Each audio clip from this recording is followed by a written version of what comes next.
Hello ladies and gentlemen, this is Blue Maxima and I'm here to ramble about Stealthing 2 a bit. You might be wondering why I'm here actually rambling and not actually recording my own footage and talking over that. Well, trust me, I'll get to it. Whoever's footage I end up using, there'll be credit for it in the beginning of this video. So, what is Stealthing 2? Stealthing 2 is a sequel to Stealth Inc., which was also known as Stealth Bastard. And it's a stealth platformer puzzle game where you send your clone through a series of test chambers. And these test chambers have a bunch of things that can see you and kill you pretty much instantly, so you want to try and avoid that. And there's also a bunch of other puzzles and stuff to take along with you. Well, this game, this time around, is a little bit different. It's about the same sort of structure. You do get some test chambers to go through, and you do get unique gadgets to play around with. But the main new thing is the overworld, or the open world, or whatever the bloody hell they want to call it. And the idea is you move around this overworld just like you would in the test chambers, except that there's a bunch of stuff for you to find and all that, like customization for your guy, and just, yeah, a bunch of levels to go find.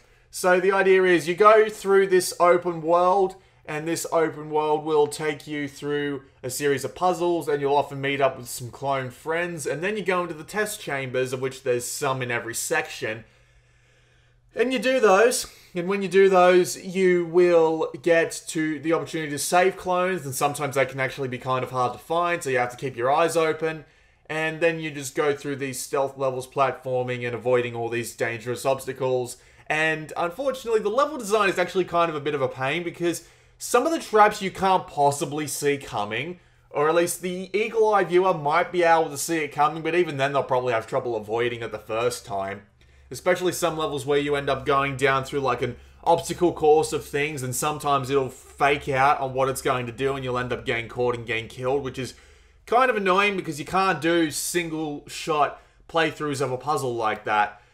But other than that, the game's platforming itself works pretty well, and judging by the one gadget I was able to play around with in the roughly 2 hours I played the game, there will be a bunch of unique gadgets that you get throughout the game, and I quite liked the first one, which basically served as a portable platform, which could also use to destroy cameras and enemies and stuff like that, and then you eventually get these gadgets to use in the open world, so you can use them to like unlock customization pieces, and these customization pieces are pretty neat. You can make your guy like a Viking helmet wearing policeman, but there's not really much to it other than that, or it's kind of a shame really, because the other clones in the game don't get your costume. You're the only one in that costume. I can understand why, because it'd be kind of hard to tell you out, but at the same time, I wish I had a bunch of Viking policemen running around. That would be a lot more fun.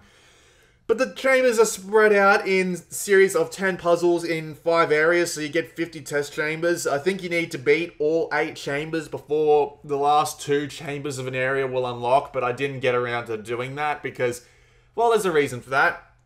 But all the puzzles I found so far are pretty head-scratchy. I mean, I'm pretty bad at puzzle games, and I'll admit this, but all the puzzles I played were somewhat straightforward. It's just a matter of figuring out what you need to do, and then when you finish a test chamber, you get 3 ranks, and the highest rank is what you get for that level, and if you get all A's, you get an S. So it's a basic set of letter grades.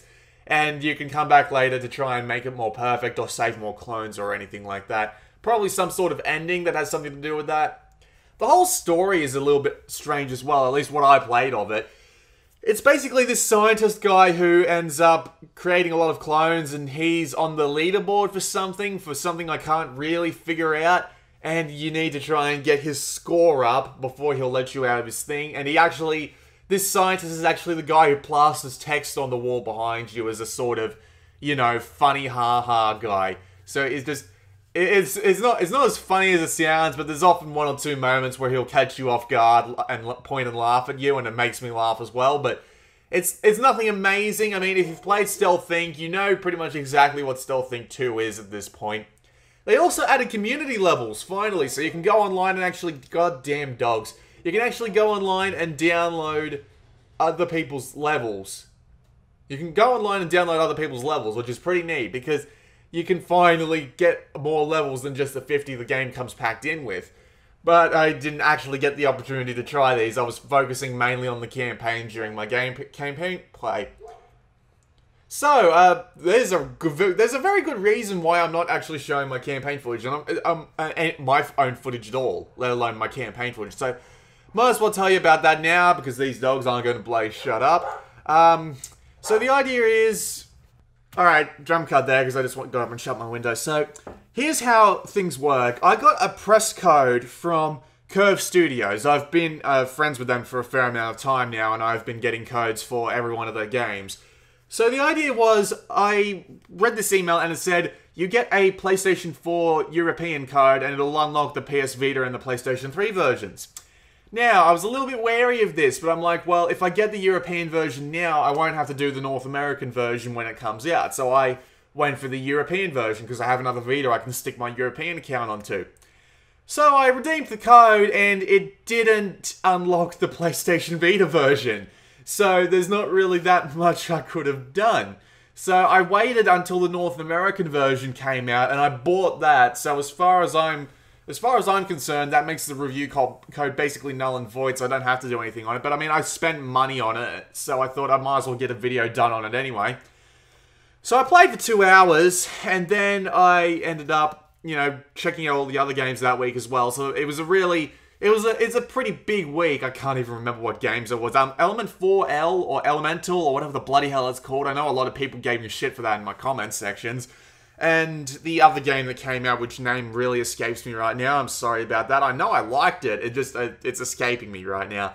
But, so yeah, after that, I went back to Stealth Inc. and I started playing Stealth Inc. again. And so Friday mornings when I usually record my Vita Weekly updates, but also it's usually when I end up recording videos that I couldn't get to throughout the week, because I have a few hours free that I can, you know, get around to recording everything that I want to record. Unfortunately, I turned my Vita on, turned on Stealth Inc. 2, and my save game's gone and corrupted itself. So I've put like 2 hours into Stealth Inc. 2 at this point, and the problem is, I actually had to get my weekly updates set up on Friday morning because I already had plans for the entirety of Saturday. So I got my weekly updates set up, and I'm just like, it was too late in the day to actually get anything done on Stealth Inc. 2. So I was busy for the rest of Friday. Then Saturday, I went to Sydney for 10 hours, and I was there the whole day, and I basically had to spend all of Sunday recovering. So today's Monday, and I have nothing to show for Stealth Inc., and in less than 48 hours from now, there'll be new games on the PlayStation Network, so that means I'll practically have no time for Stealth Inc. 2, and it'll slope into, I'm not going to use the word obscurity, but I mean, basically it becomes not worth my time to do a video on it anymore, so that's why I'm just doing this little ramble here. So yeah, 2 hours of gameplay on Stealth Inc. 2 just gone, down the hatch. Yeah, there's not much I could have done about that. That's why I'm using someone else's footage at this point. The Vita version works pretty well, though. I mean, it's technically competent. I didn't realize any frame rate drops. It looks a little bit aliased, but I mean, you have to look really close to notice that. And thankfully, they do have an in-game brightness toggle, so if the game's too dark for you, well, there you go. And also, yeah, it's a perfectly fine port, except for the fact that I have no goddamn idea why my save game corrupted. That was weird. I have no idea. I swear, I stood still for like 10 seconds and unclosed the game and the save data was corrupted. And I can't, like, automatically set save data to upload, like, when I start the game. I have to do it manually. And I hadn't done it for the past couple of days, so I just lost the 2 hours of save data there. So that kind of sucked. It really did. But other than that, there's not really much else I have to say about Stealth Inc. 2. Technical performance, as I said, was fine. The gameplay itself is just a bit of a head-scratchy platformer, and you will have to repeat levels several times because they do tend to screw you over with things that will prevent you from getting the first run perfect at the very least. And, I mean, it's a perfectly fine puzzle game, or at least what I've played of it. Again, it takes a little while to figure out and get through, so it's not one for people who really like getting their games done quick, like me. I'm a pretty big fan of just, you know, blasting through games, but, you know, not all games can be like that. That was a quick ramble about Stealth Inc. 2 and reasons why I couldn't use my own footage here. I'm sorry that I couldn't get you any more, but I'm not going to have any time until the next set of games come out, and then we start the cycle all over again. This has been Blue Maxima, quick ramble. I don't know, Stealth Inc. 2, if you're a fan of Stealth Inc. 1, get Stealth Inc. 2. That's basically all I've got to say about it. This has been Blue Maxima, and I'll see you all next time.